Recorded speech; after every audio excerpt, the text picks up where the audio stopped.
Genèse 11. Toute la terre avait une seule langue et les mêmes mots. Comme ils étaient partis de l'Orient, ils trouvèrent une plaine au pays de Shinéar, et ils y habitèrent. Ils se dirent l'un à l'autre, allons. Faisons des briques, et cuisons-les au feu. Et la brique leur servit de pierre, et le bitume leur servit de ciment. Ils dirent encore, allons. Bâtissons-nous une ville et une tour dont le sommet touche au ciel, et faisons-nous un nom, afin que nous ne soyons pas dispersés sur la face de toute la terre.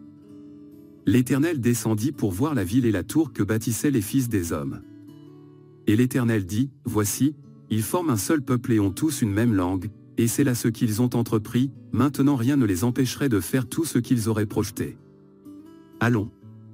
Descendons, et la confondons leur langage, afin qu'ils n'entendent plus la langue, les uns des autres.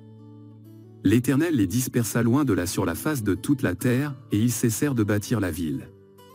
C'est pourquoi on l'appela du nom de Babel, car c'est là que l'Éternel confondit le langage de toute la terre, et c'est de là que l'Éternel les dispersa sur la face de toute la terre. Voici la postérité de Sem.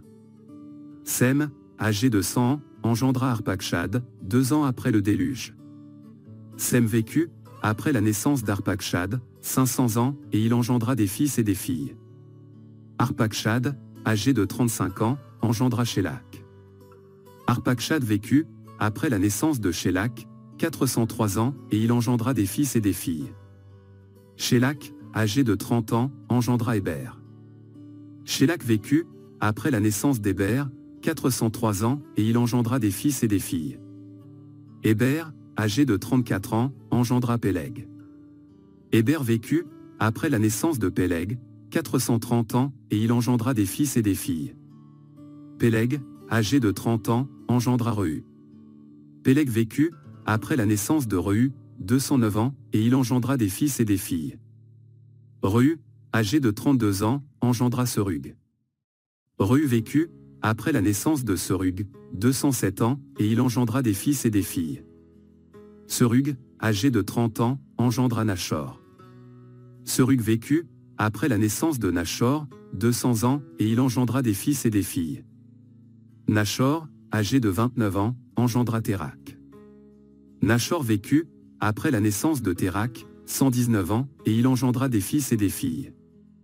Térak, âgé de 70 ans, engendra Abram, Nachor et Haran. Voici la postérité de Térak. Térak engendra Abram, Nachor et Haran. Haran engendra Lot. Et Haran mourut en présence de Térak, son père, au pays de sa naissance, à Ur en Chaldée. Abram et Nachor prirent des femmes, le nom de la femme d'Abram était Saraï, et le nom de la femme de Nachor était Milka, fille d'Haran, père de Milka et père de Jisca. Saraï était stérile, elle n'avait point d'enfant. Térak prit Abram, son fils, et Lot, fils d'Haran, fils de son fils, et Saraï, sa belle-fille, femme d'Abram, son fils. Ils sortirent ensemble d'Ur en Chaldée, pour aller au pays de Canaan. Ils vinrent jusqu'à Charan, et ils y habitèrent. Les jours de Térak furent de 205 ans, et Térak mourut à Charan.